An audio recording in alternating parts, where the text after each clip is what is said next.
Assalamualaikum warahmatullahi wabarakatuh. Halo semuanya. Pada video kali ini kami buat untuk memenuhi tugas mata kuliah statistik dengan tugas membuat mini research. Perkenalkan, nama saya Sapengi dengan NIM 23050858. Dan mini riset ini kami buat dengan judul pengaruh jam tidur malam terhadap tingkat konsentrasi santri saat belajar.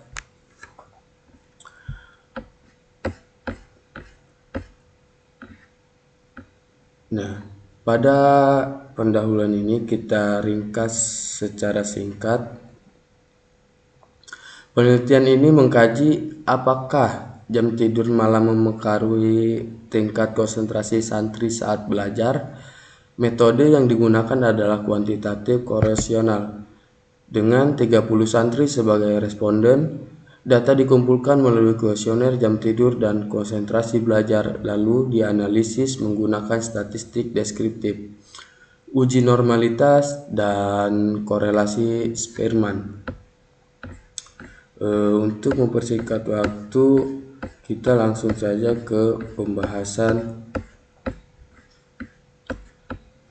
hasil dan pembahasan. Nah, jadi gambaran penelitian diawali dengan penjelasan bahwa data diperoleh dari 30 santri mencakup dua variabel utama, jam tidur dan skor konsentrasi belajar. Data ini menjadi dasar analisis statistik deskriptif dan inferensial.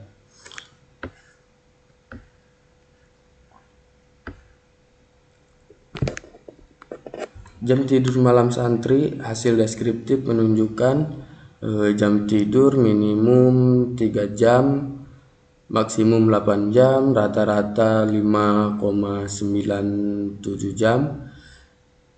Dan untuk standar deviasi 1,033, artinya sebagian besar santri tidur sekitar 5-7 jam per malam, yang tergolong kurang dari rekomendasi tidur remaja meskipun variasinya tidak terlalu ekstrim.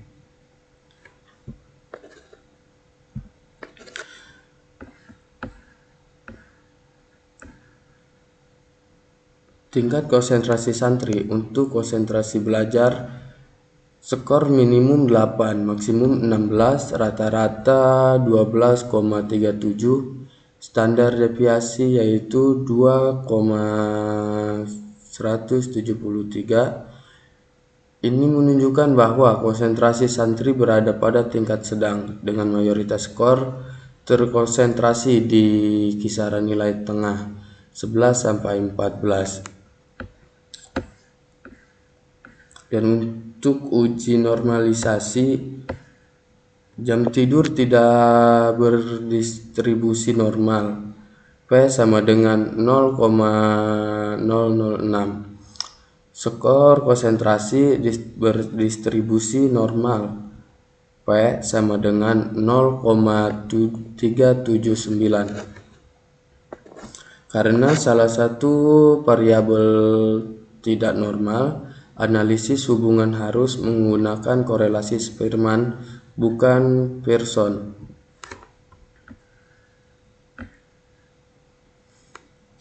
Untuk hasil uji korelasi, hasil korelasi Spearman menunjukkan R sama dengan minus 0,006,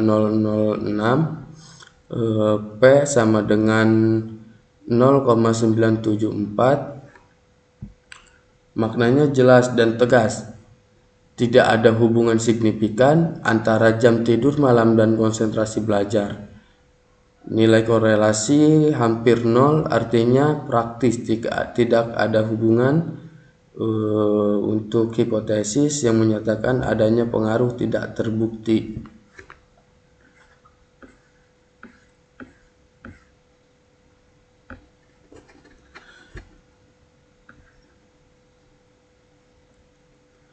Kesimpulan implisitnya menambahkan jam tidur belum tentu meningkatkan konsentrasi jika faktor lain diabaikan.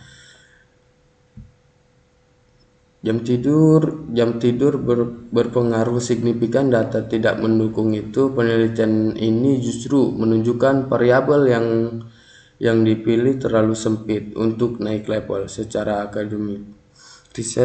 Riset lanjutkan harus menambahkan kualitas tidur dan faktor psikologis, bukan sekadar menghitung jam tidur saja. Mungkin itu saja. Langsung saja kita hitung menggunakan uji korelasi menggunakan SPSS.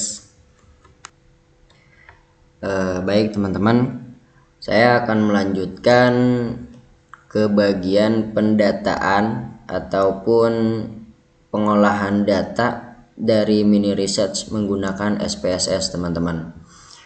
Sebelumnya perkenalkan, saya Daniel, saya satu kelompok sama SAPI, kami dari kelompok 6 dari mata kuliah statistik teman-teman.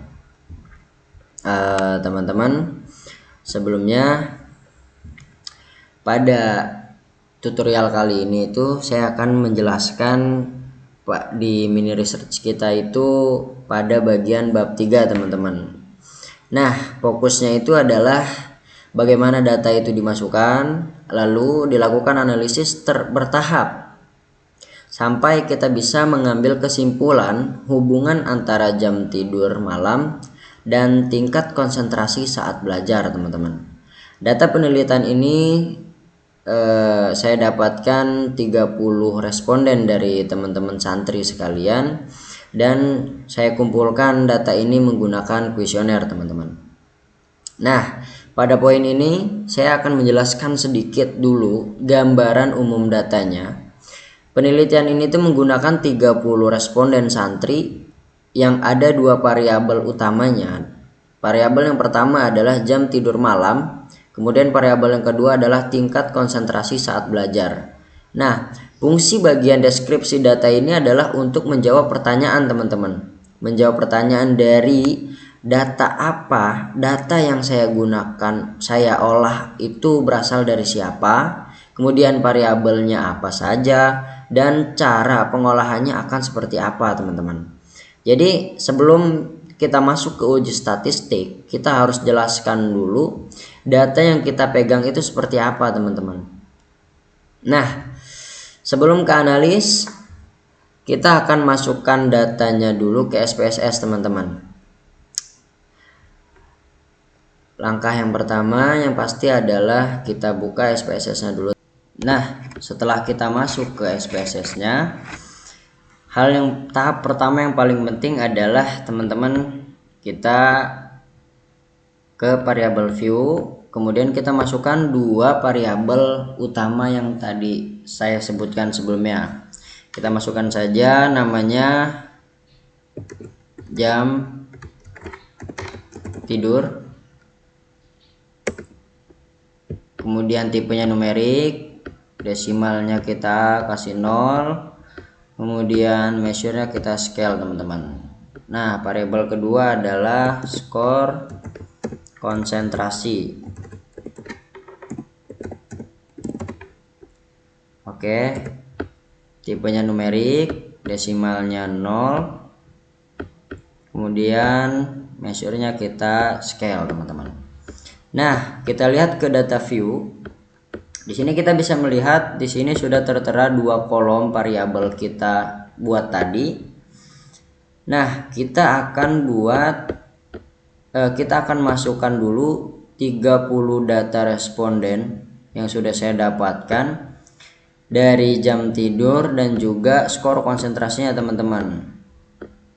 Kita akan masukkan datanya, langsung kita masukin ke masing-masing variabelnya teman-teman. Nah, setelah datanya kita dapatkan, total ada 30 baris teman-teman. Itu karena respondennya ada 30.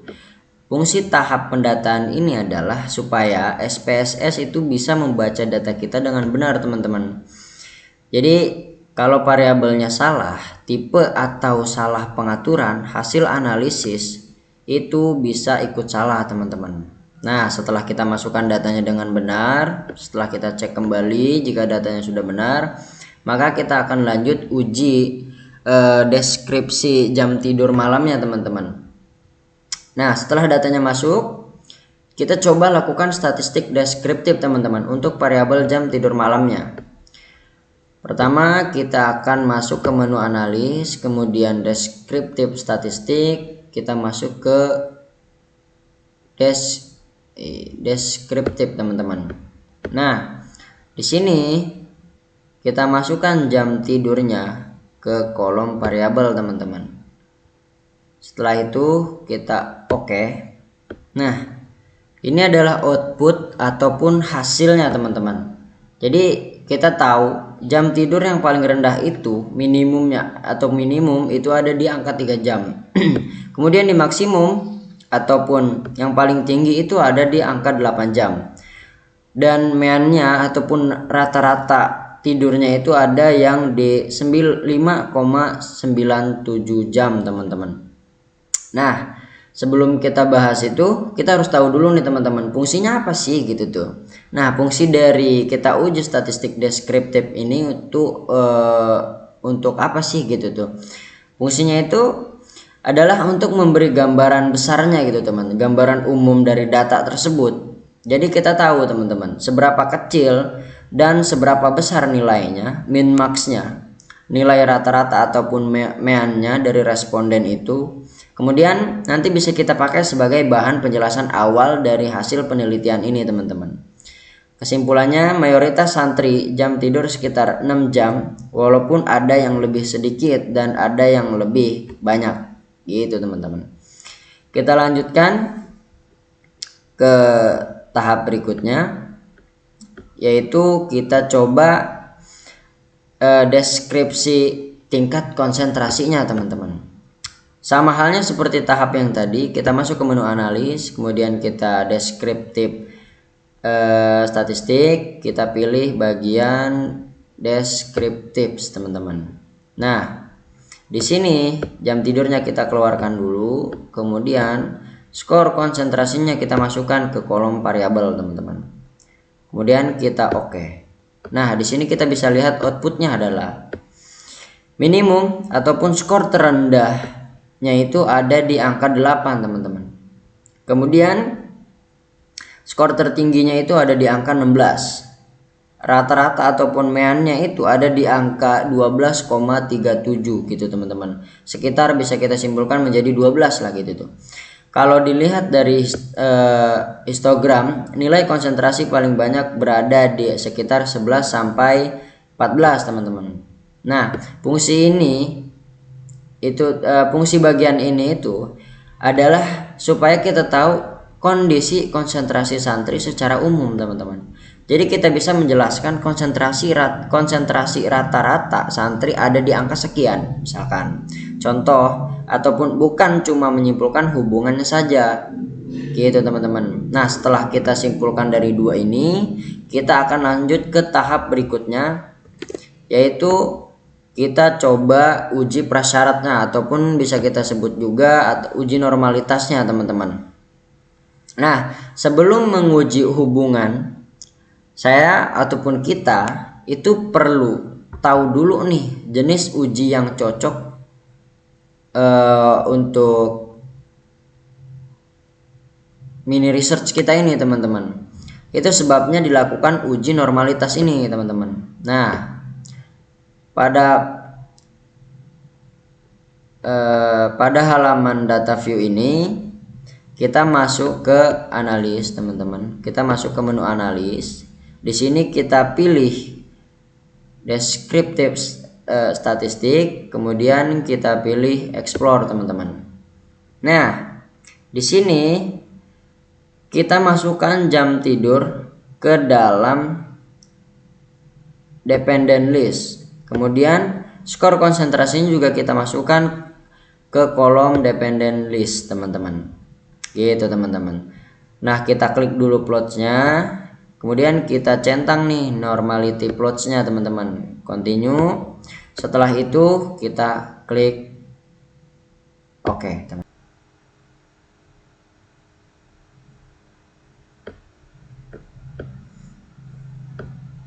Nah, di sini muncul teman-teman plot dari uji normalitas yang kita coba ini teman-teman.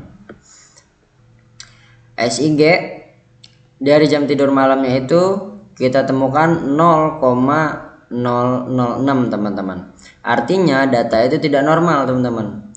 Kemudian skor konsentrasinya itu SIG-nya di 0,379, artinya data itu normal. Nah, kita jelaskan dulu nih. Saya jelaskan sedikit fungsi uji normalitas itu apa. Fungsi uji normalitas itu adalah untuk mengecek apakah data kita mengikuti pola distribusi normal atau tidak teman-teman. Apakah ini penting? Jelas penting teman-teman, karena pemilihan uji statistik sering tergantung dari normalitasnya data teman-teman. Kalau datanya normal biasanya boleh pakai uji parametrik, misalnya Pearson atau untuk korelasi teman-teman.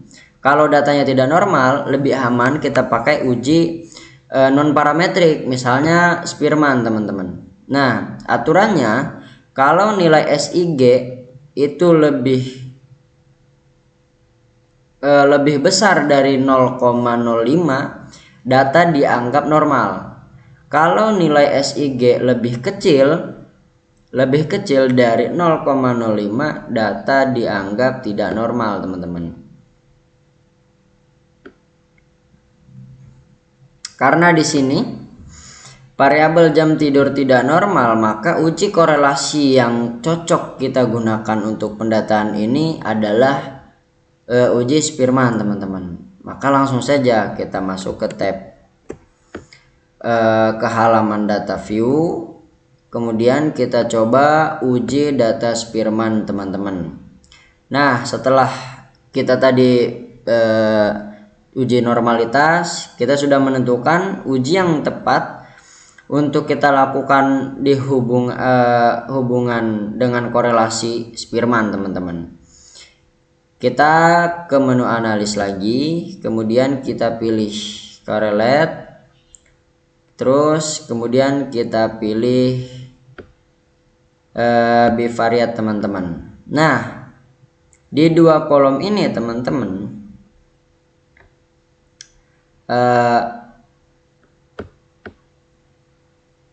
variabel jam tidur kita masukkan ke kolom variabel. Kemudian kita bisa klik option dulu teman-teman. Nah, di sini kita mau uji apa teman-teman? Kita mau uji Spearman. Kita klik Spearman. Kemudian kita klik OK. Di sini kita bisa melihat teman-teman. Di sini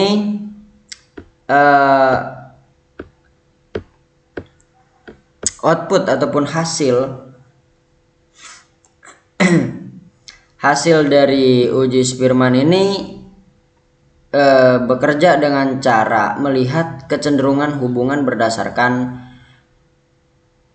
peringkatnya teman-teman, rank ataupun data gitu tuh.